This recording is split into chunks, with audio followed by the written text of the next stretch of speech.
Thank you for joining me today. As many of you know, we have a courthouse facilities committee in Montgomery County, Texas. And two of our spokespeople, myself, Judge Claudia Laird, and also Judge Kristen Bays, have been making many presentations around the county regarding our courthouse facilities. To that end, we are documenting those presentations on the internet at the suggestion of several of the groups where we've spoken. And we are doing that in a multi-part series so that you can watch one or all as you like. And the series is The Legacy of the Montgomery County Courthouse.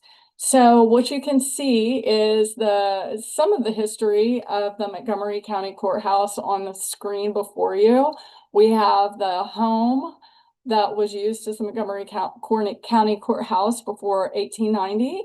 And then the first officially built to be a courthouse after 1890. And then we have our 1936 courthouse, which still stands today as a part of our current courthouse facilities complex.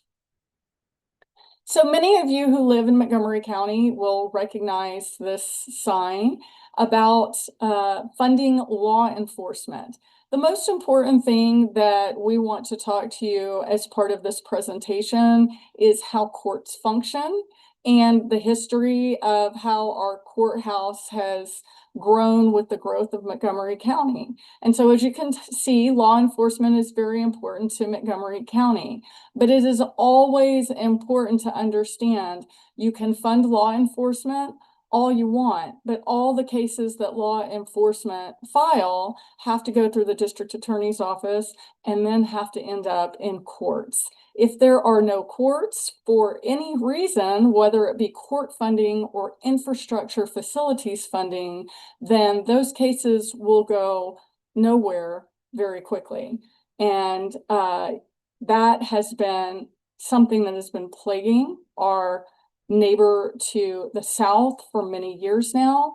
They just sought in 2025 5 additional courts and are still in need of more. So we are seeing growth restrictions happening in Harris County and Montgomery County, and in fact, all over the state, which is something that we are going to cover in this documentary. Now, something that's very important for you to understand is how our courtrooms work. We have many different kinds of courts, but at their base level, courts resolve dockets and case log by having trials. Many people won't resolve their case until they realize that trial is imminent, and that is when the negotiation starts happening and real settlement goes forward. So the quicker you can get cases to trial, the quicker you can find out which cases really need a trial, and those that do, get them to trial and get those cases resolved. And so when you're not in trial for a court, you're handling what we call dockets. In criminal courts, that is people coming over and they're either getting their cases dismissed or by and large, they are making pleas to the court. They're doing their paperwork. And so lots of people will come into the courtroom and it takes all day, typically with many people, and it takes a lot of time. On the flip side, family law courts, civil courts, probate courts, when we're not in trial, we're doing a lot of motions dockets, a lot of discovery dockets, a lot of hearings that get those cases ready to the point where they can go to trial. So you can't be doing two things at one time unless you have associate judges, which we are lucky in Montgomery to have some, or you have other judges in the courthouse who are willing to help you, and we have those as well. But what you need is space to be able to run 2 courts at one time. So if a court is having a big murder trial that takes 2 weeks, a month, or a big civil trial that takes 2 weeks, a month, or even a small trial that takes 1 or 2 or 3 days, if that court is in trial with the jury and everything attendant to that, you are not having those other dockets, which are important to move cases closer towards trial or resolve cases. And so to handle that, we have overflow courtrooms, or we use other courts' courtrooms. Now, right now, and at the beginning of this project, we did not have any such courtroom. In fact, I myself experienced a situation where we went to try a case for probate and got out into the courtroom, and they were doing construction out in the street with jackhammers and all sorts of things. And we couldn't hear what was going on in the courtroom. But there sat all the lawyers and the clients and the witnesses, and the jury is waiting to be picked, and we can't hear anything. So we start looking around the courthouse to find someplace to have court. And all of our courts were very busy that week. So we ended up having a 3-day trial, but the only way we could facilitate that was to move from day to day to a different courtroom that may be vacant. There was no court, there was no open overflow courtroom that we could use just to move the whole case. And as you can imagine, that was very distressful to the lawyers, to the court, to have to tell the jury, we're going to be here tomorrow morning. We might be a different place after lunch. And each court has different audio-visual capabilities and ways to present evidence to jurors. And so it's very unfair to the people coming into our courthouse to present their cases this way, because it causes a lot of confusion and it's not really a professional way to try a case. So it's really a good thing to have an overflow courtroom for all the courts to be able to use, but we just have not had that available for quite some time now. And all of our courts are getting so backlogged, not necessarily backlogged, that's a 4-letter word in the courts, but we are getting a lot more cases than standard, which we will discuss in another episode of our documentary. That the courts are just constantly out in their courtrooms trying to manage these cases and get through them. And so we can't even a lot of times use a neighboring courtroom because they're all being used. So the good side of that is your judges are all here and we're all working. But the bad side is it's not really functional the way that it's supposed to be. And so we want to cover the relevant history because, number one, how did we get here? And number two, please, let's not repeat this history going forward because we don't want to be here again anytime soon. The first courthouse that I showed you, that I said was still standing from 1936, is right back here in the middle of this picture.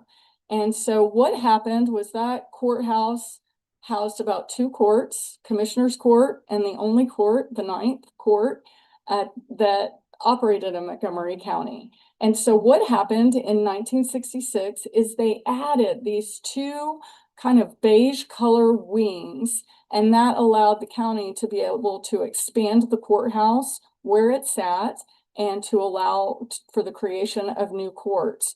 You can also see that the Historical Commission of the state of Texas was not very fond of this change, as they've stated here. Originally a 6-floor Art Deco courthouse clad in limestone was created here in Montgomery County, and what they refer to as inappropriate additions have been built to north and south of the historic courthouse, and solar screens were added that obscure the windows and panels of the historic courthouse. Also, a large contemporary portico has been added to the west facade that further damages the historic integrity. And that's the historical side of it. But functionally, it helped us go a little further back in the 60s to facilitate court efficiencies and take care of our cases. The next time we saw a big change in courthouse structure was in 1997, which to me doesn't seem that long ago, but has actually been quite a long time ago. So if you have driven through downtown Conroe anytime recently or in the past several years, you recognize that crosswalk, and that crosswalk connects the 1930s courthouse to the County Courts at Law Annex building. This building actually used to be a bank building. It was an office building, but then the county purchased the building and started building out courtrooms as we needed it in that court building. And today it houses a few of our county courts at law as well as the probate court. Now that was the last time that any attempt was made to proactively plan for court expansions. And that was almost 25 years ago when our population in Montgomery County was 500,000 less than it is now. And so what happened since 1997? Well, the United States population grew 24%. Texas's population grew 57%, and the Montgomery County population grew a whopping 191%. In fact, it almost tripled to over 700,000 people, up from about 250,000 people in 1997. So what happened to the court since 1997? We've added 3 additional district courts, fixing to be 4, which will be covered in section 2 of our documentary. We've added 3 family AJ courtrooms. We've added 3 county courts at law. We have had so many cases out of Montgomery County that our Court of Appeals has added a courtroom here in Montgomery County, even though they are officially based in Beaumont, because they handle, of course, multiple counties. And we also had to move our jury assembly room out of a building that we were leasing for that purpose into another building for jury assembly. So our present courthouse facilities are as shown above, the original courthouse, and you can see these wings. And then there's the annex, which is the county courts at law building. This is another building up top, which is called the Allworth Administration Building. We'll talk about that in a minute. And then over here to the left-hand side is the Keyshan Administration Building, which is where that jury assembly room is situated. Now, how, if we haven't made any infrastructure progress since 1997 for the courts, have we dealt with that population growth and then the associated courts that were created? Well, we've slapped some Band-Aids on it. So this is the Allworth building. It was originally built in 2003, and it was to be an office building for administration for the county. What happened before we could even get that filled with administration offices is we overflowed our felony courts into the top floor of that building. So that was a building that was never anticipated to house courts, and it now houses 4 felony courts that are all crammed into the very top floor of that building and competing for space up there. We also, as I mentioned, had the Keyshan building where we sat our jury assembly facilities. And so just so you understand, we have to send out summonses for over 100,000 jurors every year. And just from those summonses, we will get 20,000 jurors that actually come. And while I'm on that topic, thank you to the jurors that actually come out and help us, because we cannot have the great justice system that we have in our country without our jurors. And that is what really differentiates us, is having those jurors come and anticipate.